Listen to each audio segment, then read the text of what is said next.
Anyone from an English-speaking country will have to learn about World War One in history class.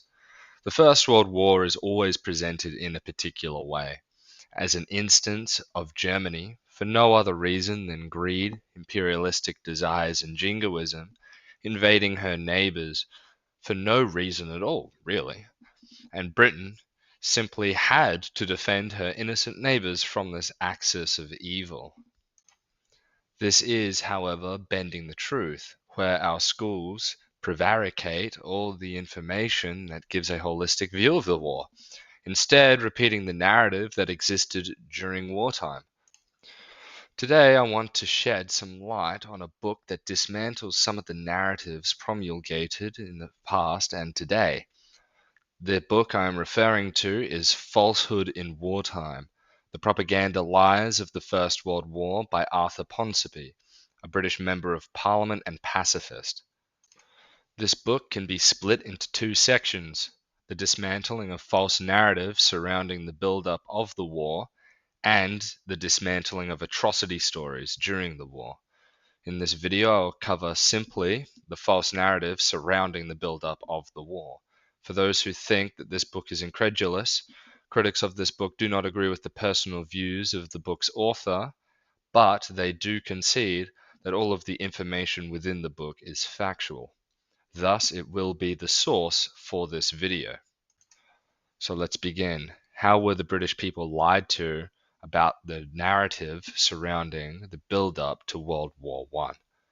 It seems right to begin at the assassination of the Archduke Franz Ferdinand, who, on the 18th of June 1914, was shot and killed by Gavrilo Princip, a member of the terrorist organization the Black Hand.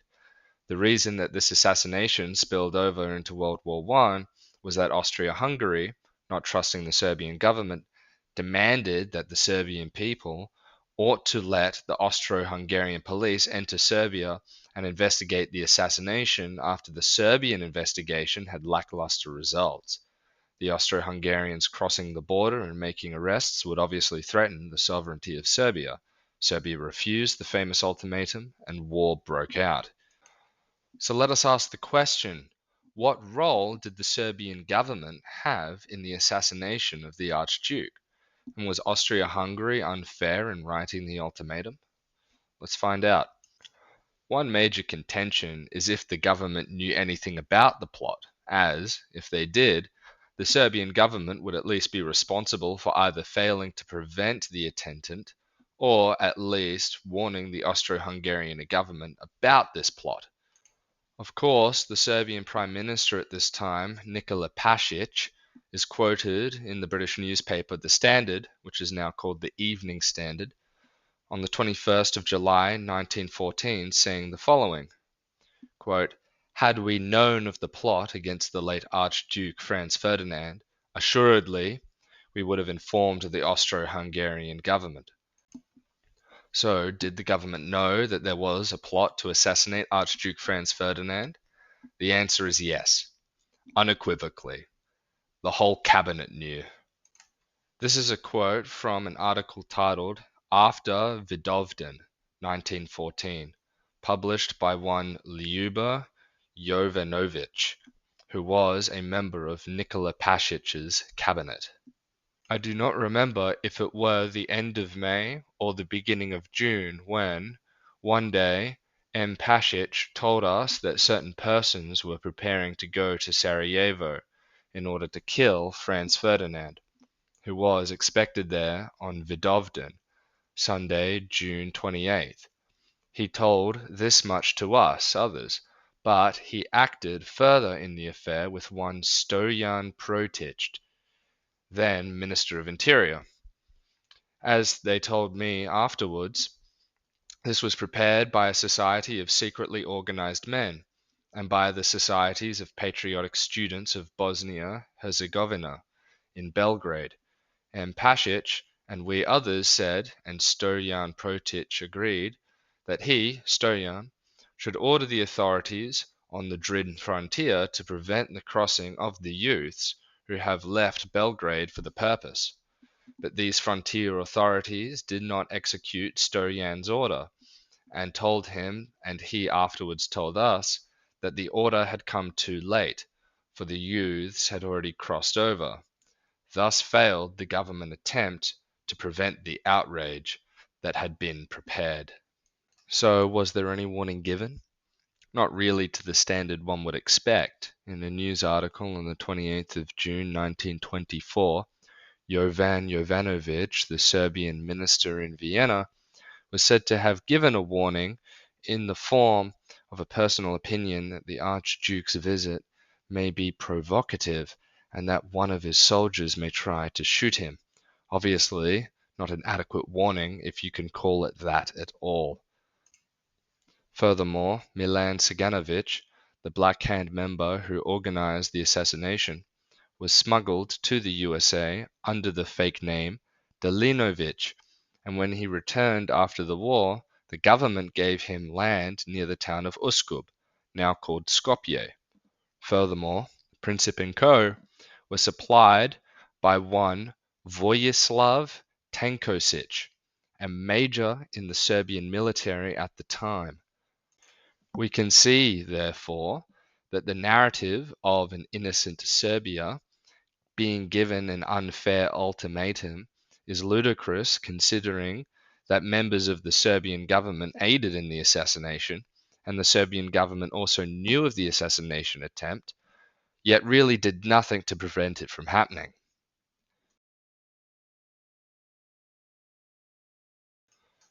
Now let us address why the British Empire entered the war. The typical answer is that Germany violated Belgian neutrality, and as the British Empire was Belgium's protectorate, why would you think otherwise? Firstly, if Belgian neutrality was so important that they must enter the war because of it, why were British newspapers stating that Germany may violate Belgian neutrality in 1887 after a scare of a Franco-German war? To quote The Spectator, "We shall not bar, as indeed we cannot bar, the traversing of her soil."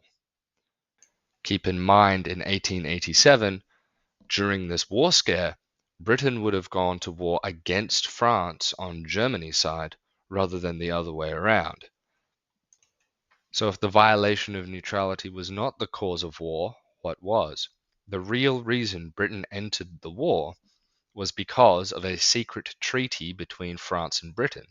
Everyone is taught what the Entente was in high school, that it was a three-way alliance between France, Russia, and Great Britain.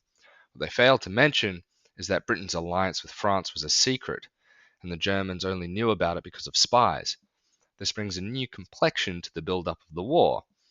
As put by Mr. Bonar Law in the House of Commons on the 18th of July 1918, quote, "It has been said, and I think it is very likely true, that if Germany had known for certain that Great Britain would have taken part in the war would never have occurred."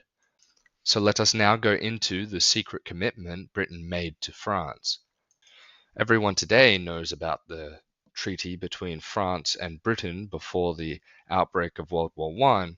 However, as I said before, it is not taught in schools that it was kept secret.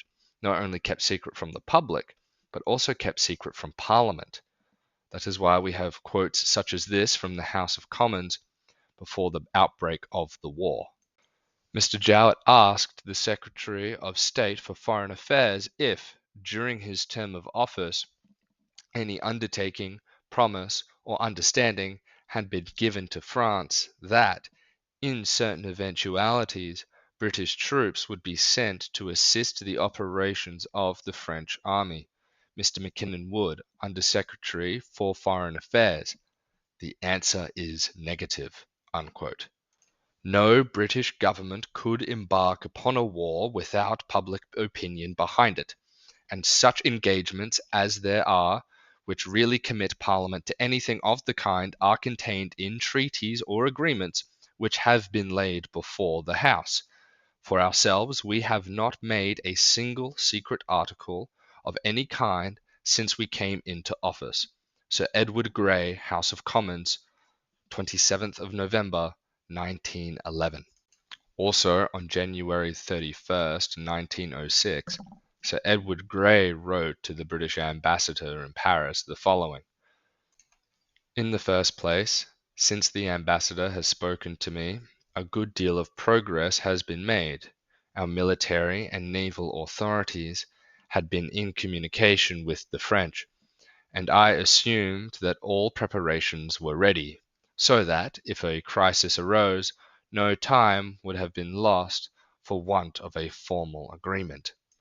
It's funny that Sir Edward Grey were to say this because in his book 25 Years, published in 1925, he writes, It will appear, if the reader looks back to the conversations with Cambon in 1906, that not only British and French military but also naval authorities were in consultation, but naval consultations had been put on a footing satisfactory to France in 1905, before the Liberal government had come into office.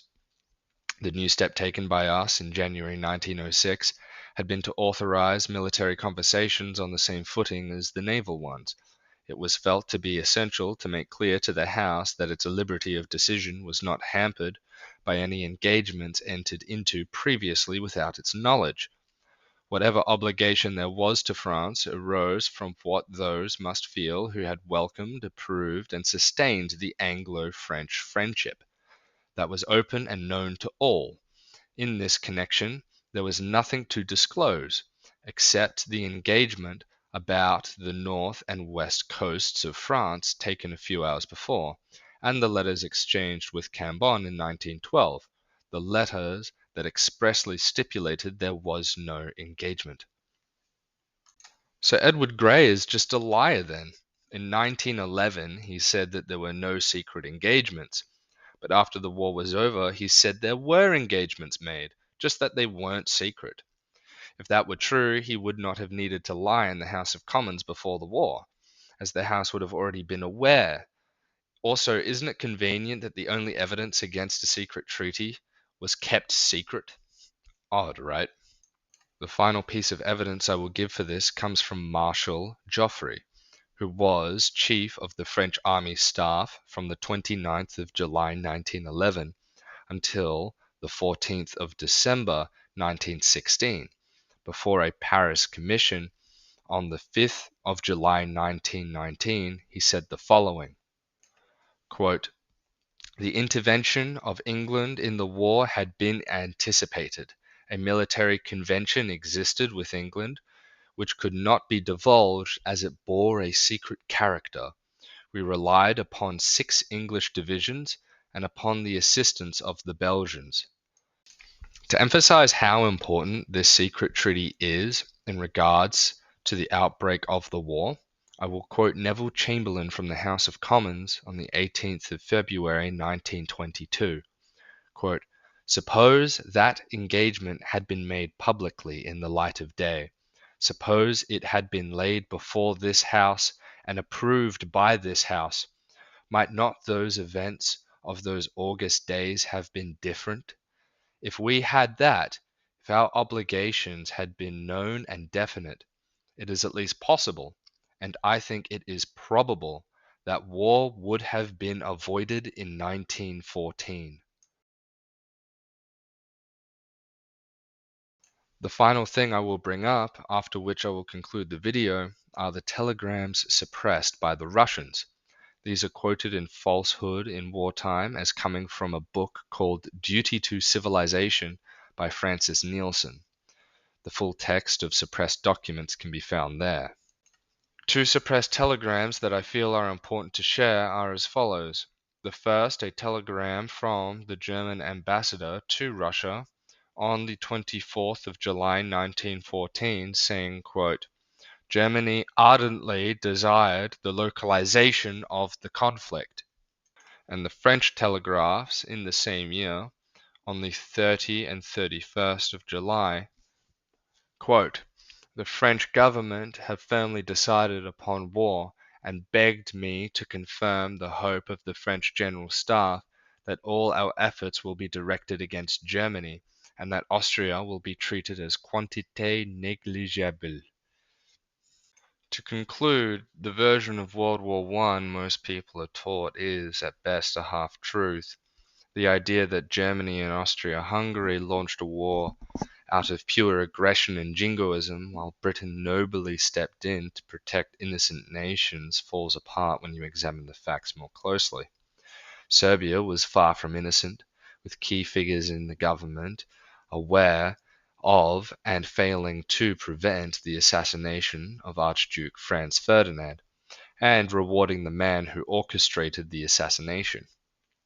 Britain's entry into the war wasn't some spontaneous reaction to a treaty violation, but rather the result of a secret set of military commitments made to France long before the war broke out, commitments denied in public and concealed from Parliament, and Russia suppressed in key telegrams that would have shown that Germany was trying to localize the conflict.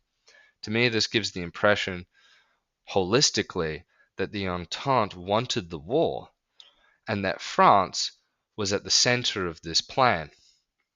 Frankly, if one wishes to understand World War one should not rely on their high school education, as it's misleading.